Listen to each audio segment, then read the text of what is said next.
अस्सलामु अलैकुम वरहमतुल्लाहि वबरकातुहू। प्यारे अज़ीज़, उम्मीद करता हूँ आप सब लोग खैर आफियत से होंगे। जैसा कि आप लोग जानते हैं कि हमारा जो टॉपिक चल रहा है वो है मुरक्कब जारी का।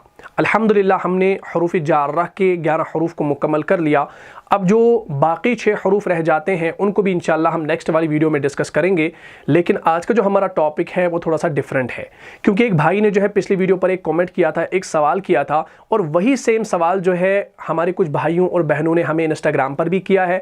तो मैंने ये मुनासिब समझा कि उस सवाल का जवाब मैसेज के ज़रिए ना दिया जाए बल्कि एक मुकम्मल वीडियो बनाई जाए ताकि हर किसी को फ़ायदा हो। ठीक है जी। सवाल बड़ा ही इंटरेस्टिंग है, इसको आपने समझना है। सवाल जो किया गया है वो सूरह फातिहा के अंदर है। वो यूं है कि जब हम सूरह फातिहा की 5वीं और 6ठी आयत को पढ़ते हैं, अब इसके 2 तरीक़े हैं, या तो हम अलग अलग करके आयत को पढ़ते हैं या हम मिलाकर पढ़ते हैं, वसल की सूरत में पढ़ते हैं। ठीक है ना। अगर हम इस 5वीं आयत को पढ़ेंगे कैसे, आऊज़ु बिल्लाहि मिनश शैतानिर रजीम इय्याका नअबुदु व इय्याका नस्तईन, तो हम यहाँ पर वक्फ करेंगे। ठीक है ना। उसके बाद शुरुआत कहाँ से करेंगे, इहदिना सिरातल मुस्तकीम। तो हम इहदिना से जब शुरुआत करेंगे, इब्तिदा करेंगे, तो इस हमज़ा को हम पढ़ते हैं, इस हमज़ा को हम पढ़ते हैं। ठीक है ना। ये पहला तरीक़ा है। दूसरा तरीक़ा उन्होंने कहा कि हमने सुना है कि कुछ लोग पढ़ते हैं इय्याका नअबुदु व इय्याका नस्तईन नहदिना सिरातल मुस्तकीम, तो वो इस नस्तईन के नून को इस हा के साथ मिलाते हैं, बराह रास्त इस हमज़ा को छोड़ देते हैं। क्या इस हमज़ा को हम छोड़ सकते हैं? क्योंकि जब हम इब्तिदा यहाँ से करते हैं तो हम इस हमज़ा को पढ़ते हैं, लेकिन जब वसल करते हैं तो इस नून को इस हा से मिलाते हैं, इस हमज़ा को नहीं पढ़ते। जब ये वस्ते कलाम में आता है तो ये किस हद तक सही है, इसकी वजह क्या है? ठीक है ना। मैक्सिमम लोगों ने जो है यही सवाल किया है, तो मैंने ये मुनासिब समझा कि इसको मैं समझा लूँ, क्योंकि ये सूरह फातिहा है, हर किसी को याद होती है, तो ये तग़य्युरात जो है ये सब लोगों को मालूम होने चाहिए। ठीक है ना। अब हमज़ा की अक़साम जो है मैंने तजवीज़ सीरीज़ के अंदर पढ़ाई हैं। ठीक है ना। जिन्होंने उन क्लासेस को नहीं देखा है तो इस वीडियो के डिस्क्रिप्शन बॉक्स में उन तमाम क्लासेस का लिंक मिल जाएगा। इस वीडियो को देखने के बाद जो है आप उन वीडियोस को देख सकते हैं। ठीक है ना। देखिए, मैं आपको यहाँ पर हमज़ा की मेनली कुछ अक़साम सिखाऊंगा ताकि हमारे सवाल का जवाब हमें मिल जाए। ठीक है ना। देखिए, एक होता है रट्टा मारकर याद करना, ठीक है ना, वो फॉर सम टाइम याद रहता है, और एक होता है समझकर कोई चीज़ याद करना, और वो जो चीज़ होती है वो ज़िंदगी भर याद रहती है। ठीक है ना। तो आपने हर एक चीज़ को समझना है ताकि आपको ज़िंदगी भर ये चीज़ याद रहे। ठीक है ना। और आप अपने स्टूडेंट्स को भी सिखा सको। ठीक है जी। चलिए, देखिए, हमज़ा की जो मेनली यहाँ पर हम अक़साम जानेंगे उसको आपने समझना है। ठीक है ना। हमज़ा की जो पहली किस्म है उसे कहा जाता है हमज़ा असली। बात को समझना, हमज़ा असली। अच्छा, हमज़ा असली, इसकी डेफिनेशन क्या है? बिल्कुल सिंपल है, टू द पॉइंट आपने याद रखना है। क्या? हमज़ा असली वो हमज़ा होता है जो रूट वर्ड का हिस्सा हो। यानी हमज़ा असली वो हमज़ा होता है जो रूट वर्ड का हिस्सा हो। जो किसका हिस्सा हो भाई? रूट वर्ड का। रूट वर्ड किसे कहा जाता है भाई? माद्दे को कहा जाता है, यानी जो माद्दा होता है। ठीक है ना। मिसाल मैं आपको दूंगा, जैसे हमारे पास एक लफ्ज़ है, ये लफ्ज़ आपने बार बार कुरान के अंदर देखा होगा, पढ़ा होगा, ये है युमिनूना। युमिनूना, ये आपने कुरान के अंदर पढ़ा है बार बार। अगर हम इसका रूट वर्ड देखेंगे तो हमारे पास आएगा हमज़ा मीम और नून, यानी अमीना से। क्या इस रूट वर्ड के अंदर हमज़ा आया? हाँ भाई, हमज़ा आ गया। तो जब हमज़ा रूट वर्ड का हिस्सा है तो इस हमज़ा को हम क्या कहेंगे भाई? इस हमज़ा को हम हमज़ा असली कहेंगे। क्यों? क्योंकि ये रूट वर्ड का हिस्सा है। तो युमिनून के अंदर जो हमज़ा है ये रूट वर्ड का क्या है भाई? हिस्सा है। इस हमज़ा को हम हमज़ा असली कहेंगे। या हमारे पास एक और मिसाल है, जैसे क़राअ, क़राअ उसने पढ़ा। ठीक है ना। अब क़राअ जो है, इसमें भी ये जो आप हमज़ा देख रहे हैं ये रूट वर्ड का हिस्सा है, तो इसको हम हमज़ा असली कहेंगे। या जैसे हमारे पास होता है दूसरा एक लफ्ज़ अमरा। अमरा के अंदर ये हमज़ा जो है ये रूट वर्ड का हिस्सा है, तो इसको हम कहेंगे ये हमज़ा असली है। तो अब आपने इतना याद रखना है कि जो हमज़ा रूट वर्ड का हिस्सा हो उसे क्या कहा जाता है भाई? उसे हमज़ा असली कहा जाता है। क्यों? क्योंकि वो रूट वर्ड का हिस्सा होता है, वो एक्स्ट्रा नहीं होता, वो एडिशनल नहीं होता, वो जायद नहीं होता। बात क्लियर होगी? तो ये हमज़ा की पहली किस्म है, इसको आपने सिंपली याद रखना है ताकि आपको फ़ायदा हो। ठीक है ना। तो हमारे सवाल का जवाब अभी भी नहीं मिला है, लेकिन इसको आपने समझना है। ठीक है ना। चलिए, अच्छा, अब हमज़ा की जो दूसरी किस्म है उसे कहा जाता है हमज़ा जायदा। क्या कहा जाता है भाई? हमजा जायदा। जायदा किसे कहा जाता है भाई? एडिशनल को। किसे कहा जाता है भाई? एडिशनल को। एडिशनल समझते हैं? जो एक्स्ट्रा होता है, जो एक्स्ट्रा होता है, जो जायद होता है, हमजा जायदा। अच्छा, इसकी डेफिनेशन क्या है? बिल्कुल सिंपल है। हमजा जायदा वो हमजा होता है जो रूट वर्ड का हिस्सा न हो। इस बात को समझना। अब हमजा जायदा जो है ये वो हमजा होता है जो रूट वर्ड का हिस्सा नहीं होता। ये रूट वर्ड का हिस्सा नहीं होता। जैसे मैं आपको मिसाल दूं, हमारे पास एक लफ्ज है इज्तनबा। क्या है भाई? इज्तनबा। इज्तनबा। अगर हम इस इज्तनबा का रूट वर्ड निकालेंगे तो निकल कर आएगा जीम नून बा। क्या जीम नून बा के अंदर कहीं हमजा आया? नहीं आया। तो ये जो हमजा आप स्टार्टिंग में देख रहे हैं ये हमजा जायदा है। क्यों? क्योंकि ये रूट वर्ड का हिस्सा है ही नहीं। ठीक है जी।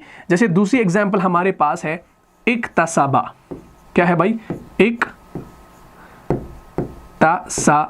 इक्तसबा। अगर हम इसका रूट वर्ड निकालेंगे तो निकल कर आएगा काफ सीन बा। क्या काफ सीन बा, क्या इसके अंदर कहीं पर हमजा आया? नहीं आया। तो ये जो पहला हमजा आप देख रहे हैं ये हमजा जायदा है। ये हमजा जायदा है। क्यों? क्योंकि रूट वर्ड का हिस्सा नहीं है। तो अब आपने याद रखना है कि हमजा जायदा वो हमजा होता है जो रूट वर्ड का हिस्सा नहीं होता। बात यहां तक क्लियर होगी। अब आपने हमजा जायदा की डेफिनेशन को जान लिया। अब आपने यहां पर अच्छे से ध्यान देना है कि हमजा जायदा जो है इसकी मेनली दो अकसाम है। मेनली दो अकसाम है, उसको आपने जानना है। उन्हीं के अंदर जो है हमारे सवाल का जवाब छुपा है। ठीक है जी। अच्छा, ये जो दो अकसाम है इसको आप इंशाल्लाह समझ लीजिए। ठीक है जी। पहली जो किस्म है हमजा जायदा की उसे कहा जाता है हमजा वसली। क्या कहा जाता है भाई? हमजा वसली, जिसको आप हमजतुल वसल कहते हैं। ठीक है ना, ये वही है।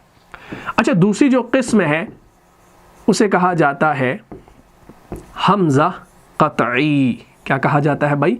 हमजा कतई। अब हमारे सवाल का जो जवाब है वो हमें हमजा वसली के अंदर मिलेगा, न कि हमजा कतई के अंदर। तो हमजा कतई जो है इसको हम नहीं पढ़ेंगे क्योंकि ऑलरेडी जो है हमजा कतई की क्लास जो है हमने अपलोड की है तजवीद सीरीज के अंदर। तो इस क्लास का जो लिंक होगा वो आपको इस वीडियो के डिस्क्रिप्शन बॉक्स में भी मिल जाएगा। तो इस हमजा कतई को आप अलग से देख लीजिएगा इंशाल्लाह। ठीक है ना। तो चलिए अब हम यहाँ पर हमजा जायदा की पहली किस्म हमजा वसली को समझते हैं। अब आपने जान लिया कि हमजा जायदा वो हमजा होता है जो रूट वर्ड का हिस्सा नहीं होता। ठीक है ना। अब हमजा वसली जो है ये किसकी किस्म है? हमजा जायदा की किस्म है। तो जाहिर सी बात है हमजा वसली वो हमजा होगा जो रूट वर्ड का हिस्सा नहीं होगा। लेकिन इसकी डेफिनेशन को अब आपने समझना है। बात क्लियर होगी? यहां तक आपने सारा नोट किया है। चलिए अब हम हमजा वसली को समझेंगे।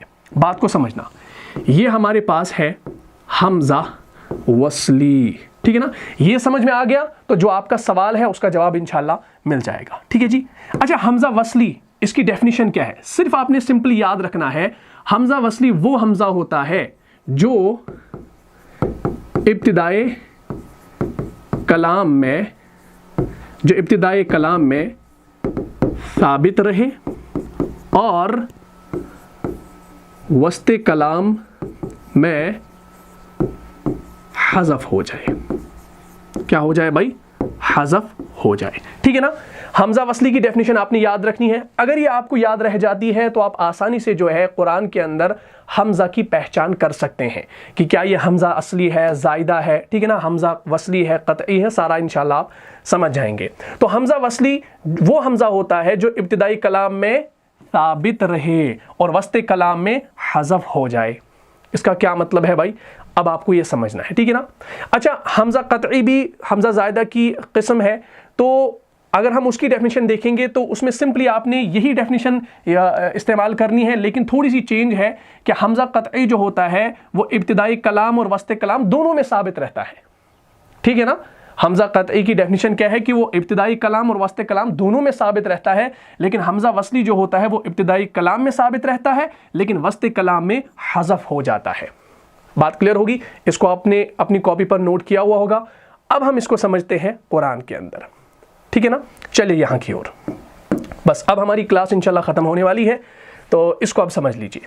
अब सवाल क्या था कि जब हम इय्याका नअबुदु व इय्याका नस्तईन पर रुकते हैं तो उसके बाद इब्तिदा करते हैं इहदिनस सिरातल मुस्तकीम। ठीक है ना, ये तो नॉर्मल तरीका है। दूसरा तरीका क्या है कि जब हम दोनों आयतों को मिलाते हैं, वसल करते हैं, तो हम करते हैं इय्याका नअबुदु व इय्याका नस्तईन नूह, तो हम नून को हा के साथ मिलाते हैं, इस हमजा को हम नहीं पढ़ते। क्यों? अगर ये हमजा असली होता तो इसको छोड़ तो नहीं सकते थे, इसको पढ़ना था। अब हम यहां पर देखेंगे ये इहदिना जो है, अगर हम इसका रूट वर्ड पहले निकालेंगे तो हमारे पास निकल कर आएगा हा दाल और या, ये इसका रूट वर्ड है, हा दाल या। क्या हा दाल या के अंदर कहीं हमजा आया? क्या कहीं हमजा आया? इन तीन हरूफ के अंदर कहीं हमजा आया? नहीं आया। तो जब यहां पर हमजा बिल्कुल नहीं आया तो जाहिर सी बात है, अब ये जो आप पहला हमजा देख रहे हैं इहदिना के अंदर, ये रूट वर्ड का हिस्सा नहीं है, तो हम इसको हमजा असली नहीं कहेंगे, हम इसको हमजा जायदा कहेंगे। ठीक है ना, हमजा जायदा वो हमजा होता है जो रूट वर्ड का हिस्सा ना हो, तो ये रूट वर्ड का हिस्सा नहीं है, तो ये हमजा जायदा है। लेकिन हमजा जायदा की कौन सी किस्म है वो अब आपने समझना है। क्या ये इब्तिदाई कलाम में पढ़ा जाता है? हाँ भाई, अगर हम यहां से शुरू करेंगे इहदिनस सिरातल मुस्तकीम, तो हमने इस हमजा को पढ़ा। हमने जब यहां से इब्तिदा की तो इस हमजा को हमने पढ़ा। ठीक है ना, इब्तिदाई कलाम में साबित रहा, इब्तिदाई कलाम में साबित रहा। अच्छा, अगर यह वस्ते कलाम में आएगा, क्या हज़फ हो जाएगा? तो हम जब पढ़ते हैं इय्याका नअबुदु व इय्याका नस्तईन नूहदिना, तो हमने जब इस नून को इस हा से मिलाया तो वस्ते कलाम में जब यह हमजा आ गया, ये हज़फ हो गया। क्या हो गया भाई? हज़फ हो गया। तो मालूम हुआ कि ये जो इहदिना के अंदर ये हमजा आप देख रहे हैं, ये कौन सा है भाई? इसको हम हमजा वसली कहेंगे। क्यों हमजा वसली कहेंगे? क्योंकि अभी हमने जाना कि हमजा वसली वो होता है जो इब्तिदाई कलाम में साबित रहे और वस्ते कलाम में हज़फ हो जाए। तो सेम यहां पर क्या हुआ कि जब हमने यहां से इब्तिदा की तो हमने इहदिना को पढ़ा, लेकिन जब हमने कनस्ताईन नूह पढ़ा तो हमने नून को हा के साथ बराह रास्त मिला लिया, इस हमजा को हमने नहीं पढ़ा। तो मालूम हुआ कि ये हमजा जो है ये हमजतुल वस्ल है, वस्ल की सूरत में हज़फ हो गया। बात क्लियर होगी? तो इसको इंशाल्लाह अब आपने समझना है। अगर हम इस पूरे सूरे की तरफ नजर डालें, ठीक है ना, देख लीजिए अल्हम्दुलिल्लाहि रब्बिल आलमीन। अब अल्हम्दु जो है इसके अंदर ये जो आप हमजा देख रहे हैं ना, ये भी हमजतुल वस्ल है।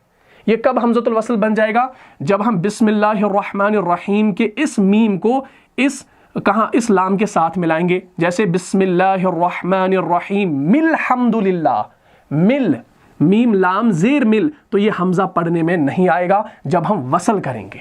तो मालूम हुआ कि ये हमजा जो है ये हमजतुल वसल है। ठीक है ना, लिल्लाहि रब्बिल आलमीन, तो रब्बिल इस बा को हमने इस लाम से मिलाया, इस हमजा को नहीं पढ़ा। ठीक है ना, तो वस्ते कलाम में हज़फ हो गया। अच्छा, अब देख लीजिए इस आयत को, अर्रहमानिर्रहीम। अगर हम अर्रहमान से शुरू करेंगे तो इस हमजा को पढ़ना पड़ेगा ज़बर देकर। ठीक है ना, इसको पढ़ना पड़ेगा। और बाद में हम क्या करते हैं, अर्रहमानिर्रहीम, तो इस नून को हम रॉ के साथ मिलाते हैं, ना अलिफ पढ़ा जाता है ना लाम पढ़ा जाता है। क्यों? क्योंकि नून जो है ये हरूफी शमसी के हरफ से मिल जाता है, और कायदा है कि जब हरूफी शमसी से पहले अलिफ लाम हो तो क्या होगा? लाम का तलफ़ुज़ नहीं होगा, सिर्फ अलिफ का होगा। लेकिन अगर अलिफ से भी कोई और हो तो दोनों का तलफ़ुज़ नहीं होगा। ये हरूफ शमसी और कमरी के अंदर मैंने पढ़ाया है। हरूफ शमसी और कमरी उन दोनों क्लासेस का जो लिंक होगा वो आपको इस वीडियो के डिस्क्रिप्शन में भी मिल जाएगा, उसको भी इंशाल्लाह देख लीजिएगा। ठीक है ना, तो हम पढ़ते हैं अर्रहमान निर्रहीम। तो हमने पहले अर्रहमान पढ़ा, फिर निर्रहीम पढ़ा। क्यों? क्योंकि यहां पर ये वस्ते कलाम में आया और यहां पर ये इब्तिदाई कलाम में आया। ठीक है ना, लेकिन अगर हम इन दोनों को वस्ते कलाम में लाए, जैसे अल्हम्दुलिल्लाहि रब्बिल आलमीन नर्रहमानिर्रहीम, तो देखिए ना ये हमजा पढ़ा गया ना ये हमजा पढ़ा गया। क्यों? क्योंकि हमने इस नून को इस रॉ के साथ, इस नून को इस रॉ के साथ मिलाया। बात क्लियर होगी ना? तो ये होता है हमारा हमजतुल वसल। जब वसल हम करते हैं तो वसल की सूरत में क्या होता है भाई, ये पढ़ने में नहीं आता। लेकिन अगर हम यहां पर देखेंगे अनअमता, अनअमता जो है ये इब्तिदाई कलाम में भी पढ़ा जाएगा और वस्ते कलाम में भी पढ़ा जाएगा। अगर हम अनअमता इसका रूट वर्ड देखेंगे तो वो निकल कर आएगा नून आइन और मीम। अब ये हमजा जो है ये रूट वर्ड का हिस्सा नहीं है, लेकिन ये इब्तिदाई कलाम में भी साबित रहता है और वस्ते कलाम में भी साबित रहता है। तो क्या ये हमजतुल वसल है? नहीं, ये हमजतुल वसल नहीं है, ये हमजा कतई है। क्या है भाई? हमजा कतई है। क्यों? क्योंकि ये इब्तिदाई कलाम में भी साबित रहेगा और वस्ते कलाम में भी साबित रहेगा। अगर हम यहां से पढ़ेंगे अनअमता, अनअमता, तो हमने हमजा को पढ़ा। लेकिन अगर हम यहां पर पढ़ेंगे अल्लज़ीना अनअमता, तो हमने अल्लज़ीना भी पढ़ा और अनअमता फिर से पढ़ा। वसल की सूरत में भी अनअमता पढ़ा गया, अगर अनअमता से खाली पढ़ेंगे तब भी अनअमता पढ़ा जाएगा। तो ये हमजा वसली नहीं है, ये हमजा कतई है। ठीक है जी, हमजा कतई की क्लास को भी इंशाल्लाह देख लीजिएगा, लिंक डिस्क्रिप्शन में है। बात यहां तक क्लियर होगी। ये होता है हमजा कतई और हमजा वसली, इनको आपने समझना है तो इंशाल्लाह आपको फायदा होगा। अब देखिए अल मुस्तकीम है, अल मुस्तकीम का अगर हम रूट वर्ड देखेंगे वो है कॉफ, वाव और मीम, ये इसका रूट वर्ड है। क्या इस रूट वर्ड के अंदर ये हमजा कहीं आया? नहीं आया, तो ये हमजा वसली है। ठीक है ना, हमजा जायदा है और हमजा वसली है। ठीक है ना। इसी तरीके से अनअमता अलैहिम गैरिल मग़दूबि अलैहिम वलद्दालीन, तो ये सारे यहाँ पर हमज़तुल वसल आप देख रहे हैं। ठीक है ना, तो इनको आपने समझना है। तो यही वजह थी कि जब हम यहाँ पर इय्याका नअबुदु व इय्याका नस्तईन नूह पढ़ते हैं, इस नून को हा के साथ मिलाया जाता है वसल की सूरत में। किसकी सूरत में? वसल की सूरत में। तो वसल की सूरत में इस नून को हा के साथ मिलाया जाता है। इस हमजा को वसल की सूरत में नहीं पढ़ा जाता क्योंकि ये हमजतुल वसल है, वसल की सूरत में हज़फ हो जाता है। ठीक है ना। तो मैंने आपको ये सारी चीज़ें जो है पहले से सिखाई कि हमजा असली जो रूट वर्ड का हिस्सा हो और हमजा ज़ायदा जो रूट वर्ड का हिस्सा ना हो, तो उसके अंदर पहली किस्म आती है हमजा वसली, यानी जो इब्तिदाई कलाम में साबित रहे और वस्ते कलाम में हज़फ हो जाए, जैसे अभी आपने देखा। और हमजा कतई जो होता है वो इब्तिदाई और वस्ते कलाम दोनों में साबित रहता है, पढ़ा जाता है। ठीक है जी। तो ये सवाल था, इसका जवाब इंशाल्लाह आपको मिल गया होगा वजाहत के साथ। तो इसको अब आपने समझना है। और भी कुरान के अंदर अगर आपको कहीं पर सवाल है इन्हीं हरूफ के मुतालिक, तो इंशाल्लाह ज़रूर कीजिए, हम आपकी ज़रूर रहनुमाई करेंगे। मैंने तजवीज़ सीरीज़ के अंदर भी ये सारी चीज़ें पढ़ाई हैं, उनको भी इंशाल्लाह आप देख लीजिए ताकि आप कुरान को भी सही तरीके से पढ़ सकें। अब ये जो औज़ान वगैरह हैं, अब आप यहाँ पर सोच रहे होंगे कि ये वज़न हमें कैसे पता चलेगा, ये रूट वर्ड हमें कैसे पता चलेगा। जब हम इंशाल्लाह आगे सरफ पढ़ेंगे, क्योंकि हमारा अरबी ग्रामर का कोर्स चल रहा है अल्हम्दुलिल्लाह, तो हम आगे आगे चलकर सरफ वगैरह को पढ़ेंगे। हम ये जो तगय्युरात हैं हरूफ के अंदर, ये सारी चीज़ें इंशाल्लाह समझेंगे। औज़ान को पढ़ेंगे तो सारी चीज़ें हमारे सामने आ जाएंगी, फ़िक्र ना कीजिए। तो फ़िलहाल जो सवाल था उसका जवाब आपको मिल गया होगा। तो उम्मीद करता हूँ पूरी क्लास जो है समझ में आ गई होगी। अगर आपको इस क्लास से फ़ायदा हुआ है तो अपनी दीनी भाइयों और बहनों में इसको लाज़मन शेयर कर दीजिए। मिलता हूँ इंशाल्लाह नेक्स्ट एपिसोड में। तब तक के लिए आप खुश रहें, सलामत रहें, अमन व हिफाजत में रहें। अस्सलामु अलैकुम व रहमतुल्लाहि व बरकातुहू। जान जा जान से भी प्यारा है, जान जा जान से भी प्यारा है, रहनुमा मुस्तफा हमारा।